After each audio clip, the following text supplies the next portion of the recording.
next unit, we're going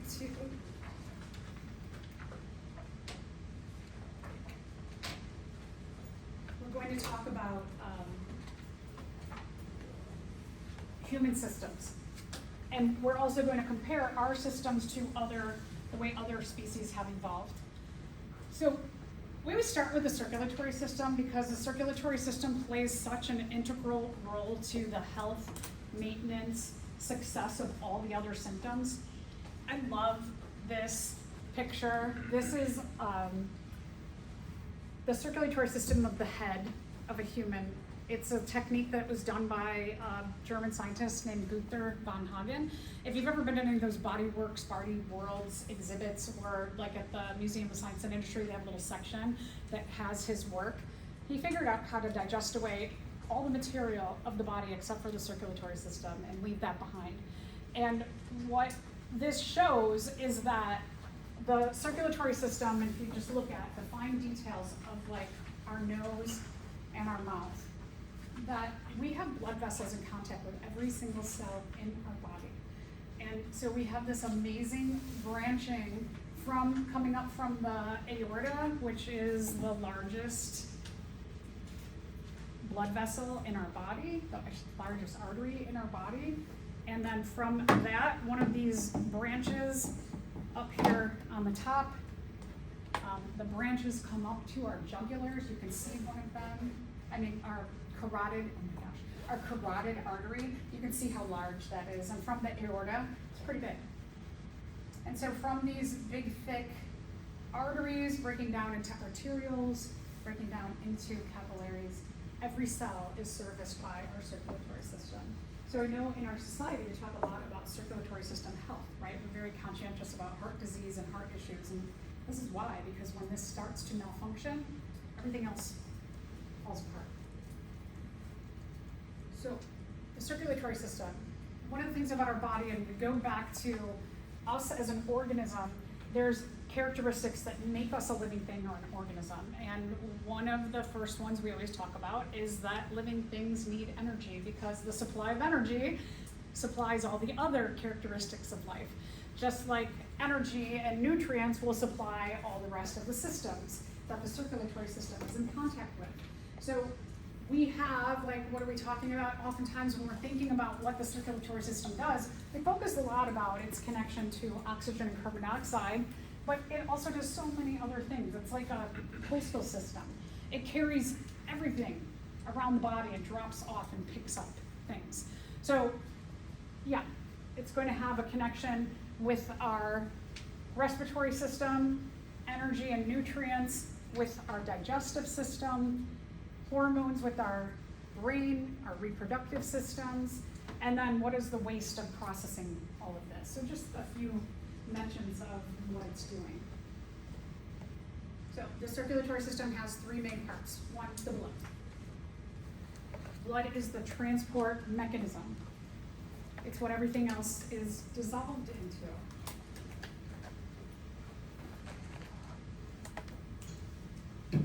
The blood is transported around the body through blood vessels, a system of canals and channels, a vascular system. We talked a little bit about that with plants. They have their vascular system of the xylem and phloem, and we've got our arteries and our veins and our venules, our arterioles, and our capillaries. And then we've got to have something that forcefully pushes the blood around the body, which is the heart. We'll take a look at different animals and what their circulatory systems look like, going from simple to complex, and we'll see how they are structured and why, depending on where an animal lives, what is favored or what favors them in that environment. So a little bit about the heart. The heart is very muscular, one of the strongest muscles in our body. There are different parts to the heart. I think when we think of muscle, we think of more of this kind of thing. Looks a little like steak. Steak is muscle from a cow. And it's got chambers inside, and we'll talk about all of these different parts as well. So we have some structures that are important for keeping this working smoothly. When we're taking a look at the heart, we look at In general, our heart, if we're looking at like a fish or a bird, you have atria on top. Atria collect the blood, and they push the blood down into the ventricles. So it goes atria to ventricles down. The ventricles will contract, and they will send blood to places like up through the aorta, and then the aorta is going to send blood up to our carotid arteries and to our brain, and then some of these other ones we're going to go out to our arms, the subclavians. And one of the interesting things I think about like the aorta, especially on our model here, it stops there, but the aortic arch you can see here, but what we call the dorsal aorta, this is my heart, the back part of the aorta continues and it goes all the way down to my pelvis, all the way down to my urogenital system, where it starts to break into smaller branches called the iliacs. And during that kind of descending journey down, branches come off and go to other places. So the aorta, like on this model, it looks like it ends, but it goes all the way down. And we call it the dorsal aorta because the back part of the aorta is on the back, but it travels on top of our spine back here. And if you think about a shark, the shark's dorsal fin, the one that you see in the movies, or it's like da-na, da-na, da-na, right? It's on its back. So we call that the dorsal aorta because the aorta travels on top of our spine down our back. It's very, very long and strong and powerful. The other place, one more. The other place that the ventricle contracts, so if we're taking a look at this heart here, and I open it up, the left side, it sends blood to the aorta. The right side of the heart, so I'm going to open up my heart here and show you that this is the right side. I'm going to flip the right side over, and the right side of the heart is going to send blood out from here, the right ventricle, to this. It's going to send blood away from the heart through the pulmonary artery, and it's going to send that blood to the lungs, and one of the things that we're going to see with our models and even with the pigs is that when we take a look at our heart models, that where you see red, the blood vessel carries oxygenated blood, and where you see blue, it carries deoxygenated blood. So the right side of the heart will carry deoxygenated blood. Deoxygenated blood comes in from the lower body and the upper body into the right atrium, down the right ventricle, out the right ventricle to the pulmonary artery, and then out to the lungs, where it picks up oxygen, drops off carbon dioxide, and then we're going to see all of these little branches here and here, what we call the pulmonary veins, are going to bring the blood to the left side of the heart, into the left atrium, down to the left ventricle, and send that oxygenated blood out the aorta to other branches, to other parts of the body.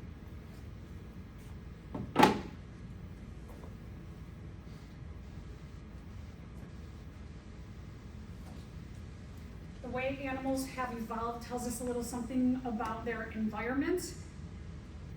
Not all animal hearts have a 4-chambered heart of separation of all of the oxygenated blood and the deoxygenated blood. So we'll go from fish who have a 2-chambered heart to the reptiles who have a 3-chambered heart, and then birds and mammals who have a 4-chambered heart.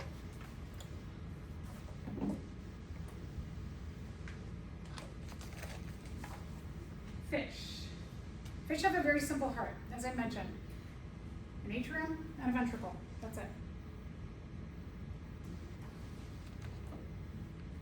Blood cycles down from the atrium to the ventricle. Blood will go and pick up, they don't have lungs, they have gills. Pick up oxygen in the gills, drop off carbon dioxide. Some of that blood will come right back and circle this way, but some of that blood that gets oxygenated at the gills will go all the way out to the rest of the body and come back, and then it needs to It's got a lot of carbon dioxide, so then it needs to get oxygenated again. So there are a couple of different cycle patterns that bring it through here. Now, one of the things that is not the greatest, but fish, remember, they've been around a lot longer than we have in terms of evolution, that sometimes in simplicity, it doesn't mean bad things. It can be like that works for them in their environment. So even though fish have a two-chambered heart, remember that they were around in water well before humans or other animals who are on land were about. So this works for them.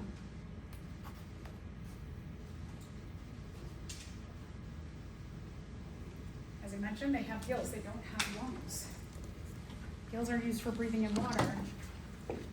Remember, we see remnants of this common ancestor with fish way, way, way back with the other vertebrates, because in early stages of development, animals are often in a watery substance, like we're in amniotic fluid. So we are breathing a fluid during the development of our lungs. There's a connection back to the fish. Fish give rise to the amphibians. There's a common ancestor between fish and amphibians, and we have mutation that allows for a three-chambered heart. There's two atria and one ventricle. So this right here, kind of interesting that this is what we call the septum of the heart. There's no septum here. So two atria, one ventricle, no separation. And so you might think like when deoxygenated blood comes in and oxygenated blood comes in, there might be a lot of mixing of those two kinds of blood, which would slow down the efficiency of the whole system and getting enough oxygenated blood out to the rest of the body. But because the heart is such a strong muscle, blood pressure, the pushing of the blood and movement of the muscle doesn't allow for that much mixing. So it is actually a lot less when you have just one chamber here. It's not as much as you might think it would be. Certainly more efficient when you have complete separation.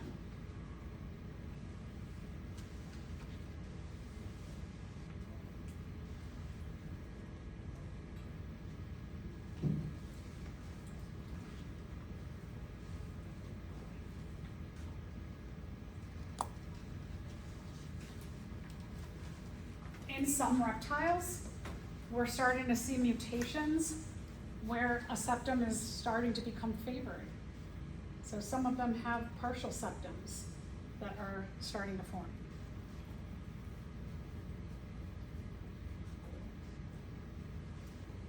And then we have the amphibians, which give rise to a common ancestor between the birds and mammals, four-chambered heart. Birds and mammals have so many less limitations into what environments they can go into because of a number of things. One is that they have a warm covering on them, like fur or feathers. But also, they also have a change in the metabolism where we can capture some of the heat energy and the processing of our metabolic reactions, and we can keep our bodies at a warm, stable temperature, not worry about being warmed by the sun. Also, a mutation of a septum allows for a maximum amount of oxygen to come out of the heart and head to the rest of the body. So there's quite a number of things that have evolved the ability of the birds and the mammals to go into quite a number of different environments. With this four-chambered system, we get the highest oxygen content out to the body after the heart.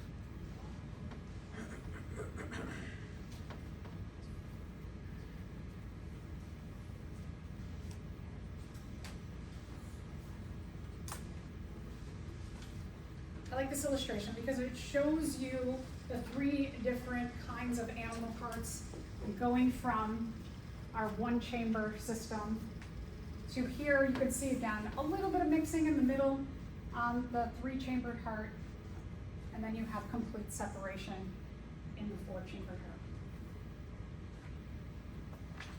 All right, so we're going to take a look at our heart. Again, remember atria up top, pump blood down to the ventricles.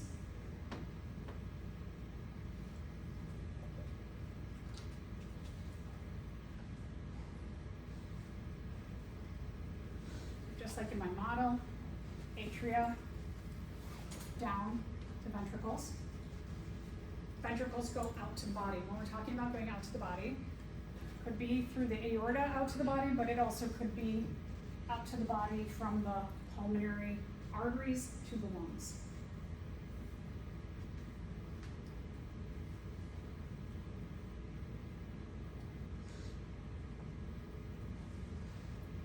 Here is a rule of thumb. Arteries go away from the heart.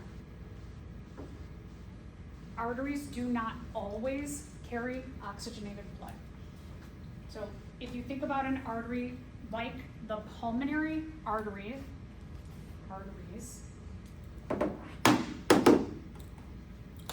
on my heart, my right side of the heart, my right atrium, my right ventricle contracts and sends blood out to the lungs.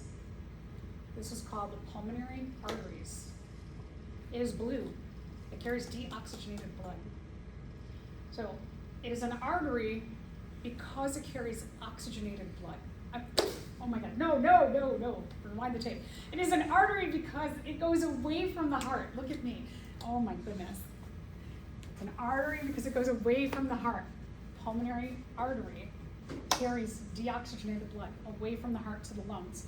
So when we take a look at this, if I flip over my heart and I trace this here and here, what you can see, if I turn it around, maybe that'd be better, is that goes to two branches. There's two lobes of the right side of the lungs, and there's one lobe of the left side of the lungs because we have the heart here. So the lungs are smaller on the left side, and they're bigger on the right side. So pulmonary artery goes away from the heart, but it carries deoxygenated blood. So arteries always go away from the heart, veins always go to the heart. In us, our oxygen diffuses from the lungs.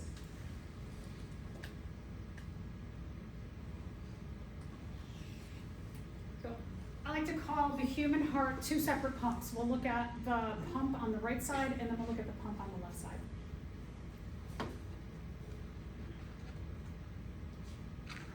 The right side of the heart is responsible for carrying deoxygenated blood. Now, when you're taking a look at this heart, this is my heart, so this is my right side and my left side. So remember that when you're studying the models, you have a model in front of you, you have to remember, even though this is your right side, this is the left side, and this is the right side. So you have to be the animal that you're looking at the heart for. The right side, blood comes into the right atrium, this flap right here. You've got this right here coming in up top. You've got this down here coming in to the bottom of the right atrium. These are called the vena cavas. If you want to say vena cava, that's cool. So you have the top one. The top one is the superior or anterior vena cava, and the bottom one is the inferior or the posterior vena cava. Sometimes we learn them in different names.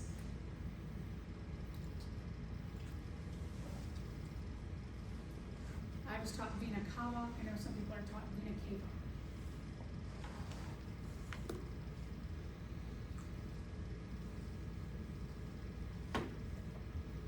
Blood goes down to the right ventricle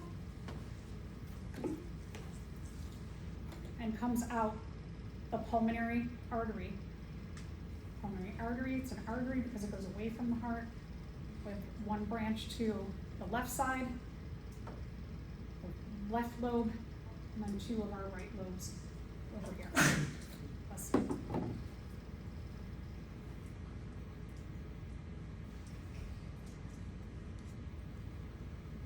blood goes into the lungs. Carbon dioxide gets dropped off, and oxygen gets picked up. Now we're going to utilize our other pump. We're going to utilize the left pump of the heart. The left pump of the heart carries oxygenated blood.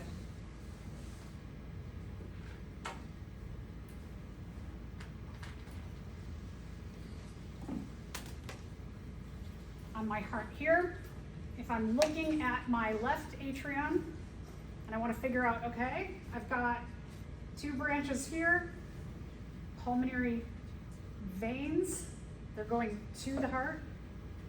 And then if I flip this around, I've got two branches here, pulmonary veins. So my heart model, you can see the pulmonary veins are red. They just came from the lungs. It's carrying oxygenated blood.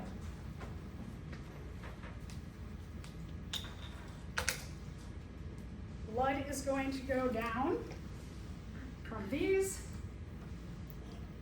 into the atrium, down into the ventricle. The ventricle is going to contract and push blood up to the aorta. The aorta is going to send oxygenated blood out to the body.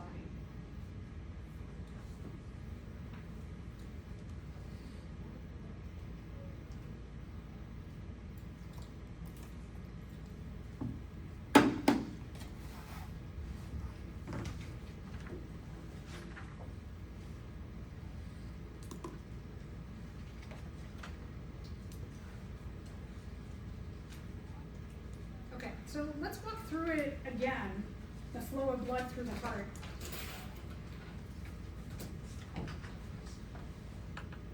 That when we're looking at the right pump of the heart, we're talking about deoxygenated blood. Deoxygenated blood comes in from the inferior or posterior vena cava below, and up top it comes in from the superior or anterior vena cava. I like superior is like upper, inferior, lower, so those kind of make sense. When we're talking about anterior, often is like head area, posterior, think like butt area. So I don't know, some of that might help in remembering which ones are which. The vena cavas bring blood into the right atrium. The right atrium is going to contract and send blood into the right ventricle. The right ventricle will contract and send blood up through the pulmonary artery. It'll go to the left and to the right. That deoxygenated blood is going out to the lungs.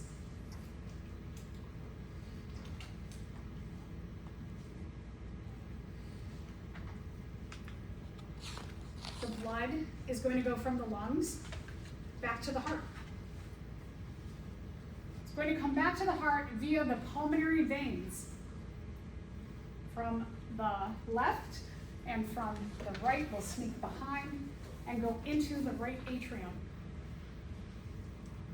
The right atrium is going to contract, push blood into the left ventricle,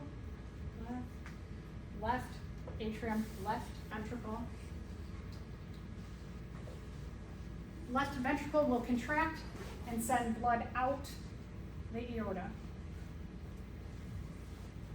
Blood from the aorta will go to the arms, the head, the rest of the body. Okay, so if you've noticed, I've just walked through the flow of blood in the heart in a number of different ways. That's something that will, be important to know. So one of the things about this unit is that in addition to an exam, you'll also have an 84-point exam at the end of the human anatomy unit, but you'll also have a big lab practical, and we have a lot of time in lab to study for that. So one of the things on the practical is the heart model. And everything that I go through in lecture, you have to know all of these different places on the heart and what they're carrying. Are they carrying oxygenated blood or deoxygenated blood? You're also going to have to know the next structures as well. The hearts are going to be out for the next 5 weeks. So it wouldn't be a bad idea that every time you go into lab, grab a heart and walk through, just like I did, the flow of blood. Using the actual model instead of, so this is one of the downfalls of technology, is that if you're only studying a human heart with technology, just looking at it on a screen, as opposed to using a model and holding the model and touching the parts and naming them as you're walking through, as you're touching them, you are more likely to remember by using a model. Active learning stays with us much better than learning through technology. So please remember that and know that these are going to be out. So like I said, I suggest every time you come in a lab, just do and have your notes out, and you can walk through and use your notes and guide yourself until you don't need your notes anymore. And then keep doing it once you know it. Be like, okay, I got this, and then it'll be really quick, like, okay, I did my heart every time. The practical is 50 points, so it's significant. And it will be on the human heart model. There's a whole torso model, looks like a person. There's a pig we're going to start dissecting next Wednesday. So, and I have in your lab 30, there's the last 3 pages. It tells you all the structures you have to know. You don't have to know functions for the practical, but you do need to know where everything is located on the heart, on the torso, on the pig, and then we'll get into human reproduction, and we'll talk about the human urogenital systems in regard to reproduction, and then we'll also look at embryos, models, and slides. So it is significant. There is on Canvas already for you. There's a whole folder with all the stuff that I've taken pictures, I have videos, but again, use the time in lab, because there'll be a lot of days in the next 5 weeks where I'll be like, it's open study lab today. And what a lot of students do, use the time. The more you can do things in our lab to study, the less studying you have to do outside, and also like using the models helps you learn better. So let's talk about some other parts that are important in the heart. There are the atrioventricular valves. I love the name of these because it's like the separation of the atrium and the ventricle. So they're here and here.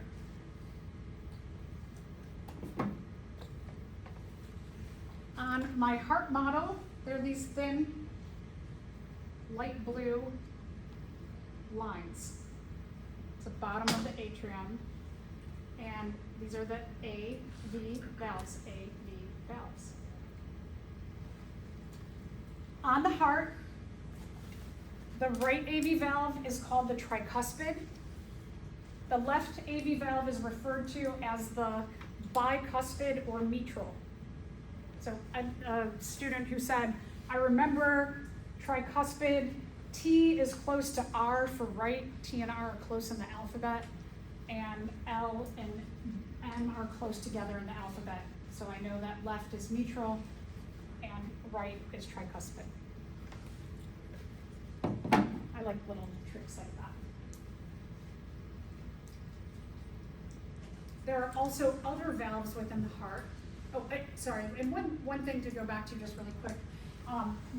The job of these is not only to separate the atrium and the ventricle, but also, if you've ever seen like the little videos where it looks like that, there's little flappy things going, those are your AV valves. And what it's showing you is the blood is being pushed down from the atrium to the ventricle. So their job is to keep pushing blood flow in the right direction. If you have a problem with your heart valves, sometimes people need to have them replaced. And so you have to have a replacement of your valve. And so nowadays, what they're finding a little bit of success with, and there's a lot of optimism, because these valves are difficult to replace, they're looking at using pig heart parts and pig valves to replace them in humans. Right, so semilunar valves, same job, is they're going to keep the blood flowing in the right direction.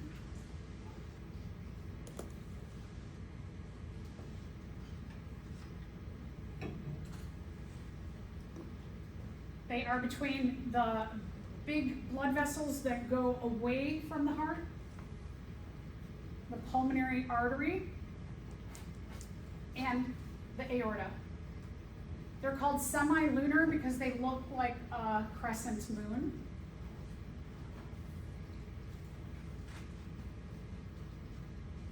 And then because the heart is a muscle itself, it has to have its own supply. It's like very own special supply of blood vessels that are servicing only the heart. So the heart can't just get stuff from what flows through it, but the tissue on the outside, the cells, also need their own supply.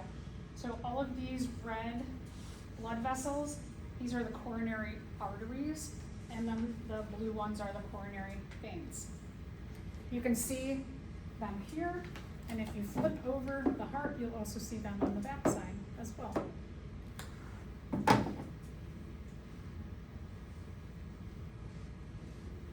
From the aorta, branches split and go to the neck, and those are your carotid arteries.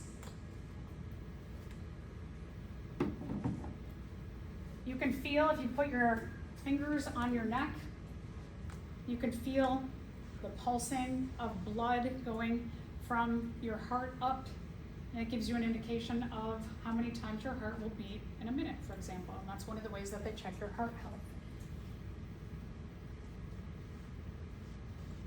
And then opposing that to come back down and bring deoxygenated blood from the brain back to the superior or anterior vena cava is the jugular vein.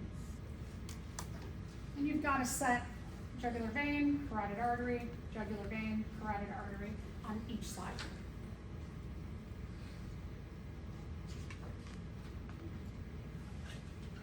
There are tendons that help to support the opening of your valves. They are called chordae tendineae. Tendineae like tendon.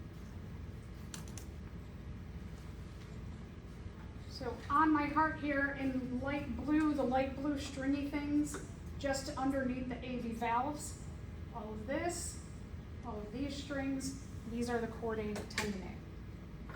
Below them, you've got these more muscular pieces, and those are called the papillary muscles. Both the papillary muscles and the chordae tendineae keep supporting those valves to keep pushing blood in the right direction, making sure blood doesn't backflow, right? We don't want deoxygenated blood going into our lungs where we don't want it, or into our heart where we don't want it.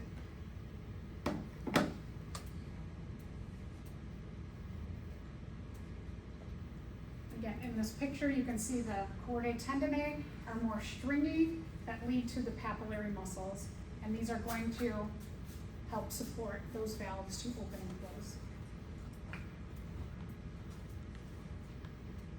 The heart's always got to work. It's really important. And so we're going to study today the cardiac cycle. Cardiac cycle tells us how many beats is your heart going to do in a minute. The heartbeat is contraction, relaxation, contraction, relaxation.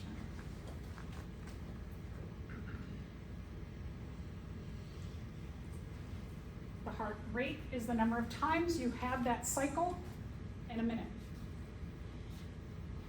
Generally, people who work out a lot will have much lower heart rates, because when you're doing exercise, what you're doing is you're pumping blood around the body, and you are not only like maybe, working out your calf muscles when you're running, but you're also working out your heart muscle.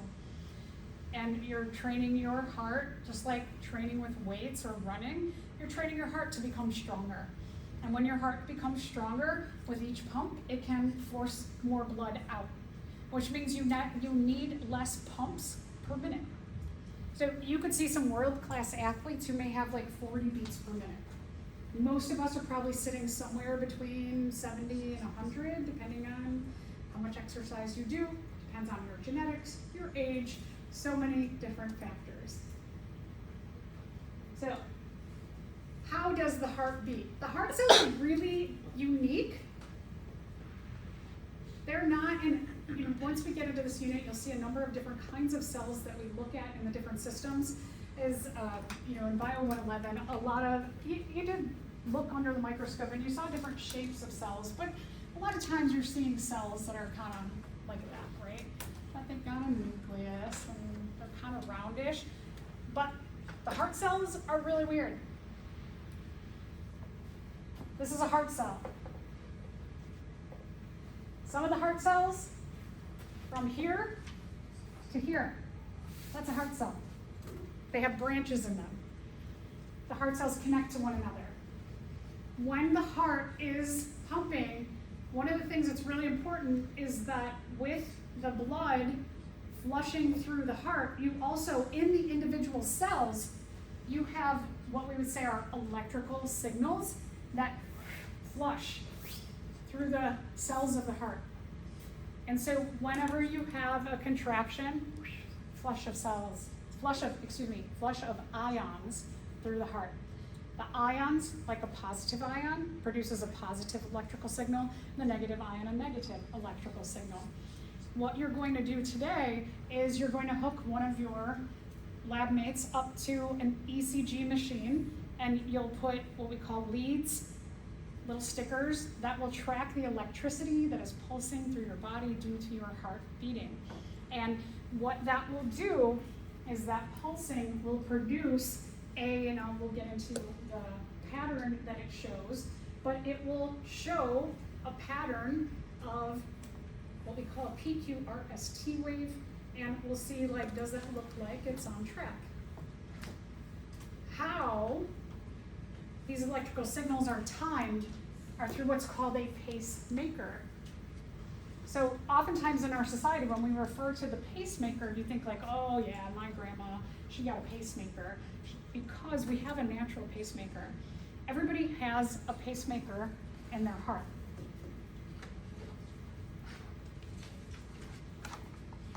When we hook you up, what you're going to see on your paper is you're going to see this little hump, and then a flat, and then a little point down, a spike up, a little point down, comes up and flat, a little hump, and then you're going to have a flat portion. This is one heartbeat, this is one relaxation. So you've got the contraction, you've got the relaxation. And you should see on your paper this pattern over and over again.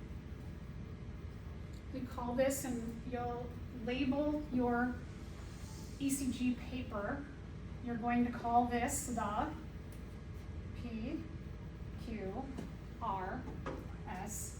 wave.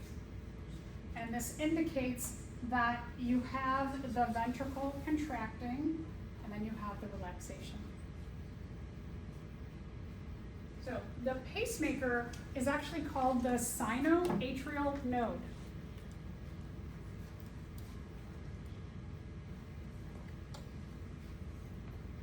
Right here, this little green thing that sits at the top of the right atrium, just as the superior or anterior vena cava comes into the right atrium, this is your SA node.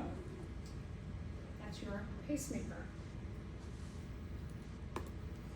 The SA node is going to flush ions down. When it flushes ions down to the cells around the atrium, then it's going to hit another node that's down here at the bottom of the right atrium. And the SA node is going to send a signal to the AV node close to the AV valve in the right atrium. And then that's going to ensure that the flushing of that signal goes around the edges of the heart, down the septum, and then heads up to the other side of the heart. And so then this all happens in a flushing that is about simultaneous. So while it originate here, it's pretty quick to head to the rest of the heart. So again, this is just like a nice picture of what you have here. You can see they're a little more like, this just looks like a little tinted line, but you can see there are little bulbs that are up at the top there and the bottom of the right atrium. In lab today, you're going to take blood pressure. So we have battery-operated blood pressure cuffs. What I recommend that you do with blood pressure is take 5 with your machine and then take the average of that. Because I've done one before where I've done a wrist one, and I've taken 10, and some of them said I had really, really low blood pressure, really, really high blood pressure, and a few of them were right there in the middle. So the ones we have are a little bit better, but again, take 5, do the average. So that, and also know that the equipment that we're using in lab today is not the equipment you would find in a cardiologist's office. So if your ECG or your blood pressure does not come out perfect, do not think, oh my gosh, I'm dying, I better go see a cardiologist. The equipment is, the people who are trained on the equipment have no training, right? So take it all with a grain of salt, but it gives you an idea of what we're doing. All right, so cardiac cycle.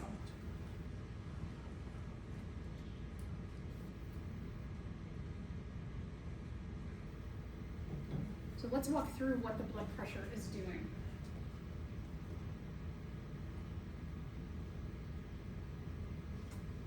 Technically, again, all of this happens relatively quickly. It's not 100% simultaneous, but it's quick enough that the atria contract, the valves open and push the blood down, the ventricles contract and push the blood out. So there is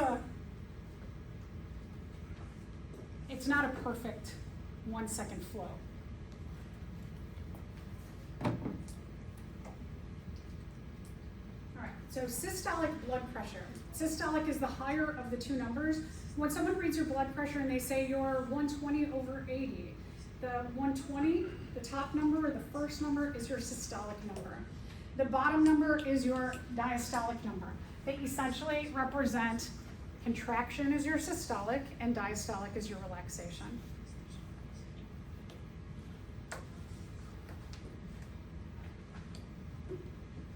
So if we're just thinking about a trick, like which one is which, S is higher in the alphabet, then D is lower in the alphabet. Okay, so let's walk through what happens when you have a blood pressure reading.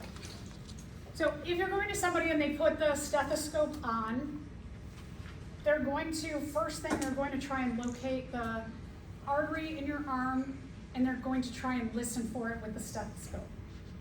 So they'll go like, okay, I kind of feel it like right here. They're going to put the blood pressure cuff on your arm. They're going to put the stethoscope back. They're going to continue, they're going to go back to listening for the flow of blood. And then they're going to go, they're going to take the bulb and they're going to pump this up. And when they're pumping this up, they're listening while they're pumping this up. And what that's going to do, the pumping up, is going to shut down the flow of blood in your arm temporarily. So what they're listening for is they're hearing the heartbeat, oh, no heartbeat. So when they don't hear anything, that is, no. They pump it up, pump it up. And then they'll get to a point where they don't hear anything. Then they take the bulb and they start releasing the pressure. And so they're listening. There's no flow of blood, there's no flow of blood. Oh, wait, I hear something again. When they start hearing the flow of blood again, that's the systolic number. So the first time they hear something. They keep listening. When blood is totally continuously flowing normal back into your arm, they'll start to hear nothing. When they hear nothing, that's the diastolic number. And then eventually everything goes back to normal and you'll start hearing it again in your arm.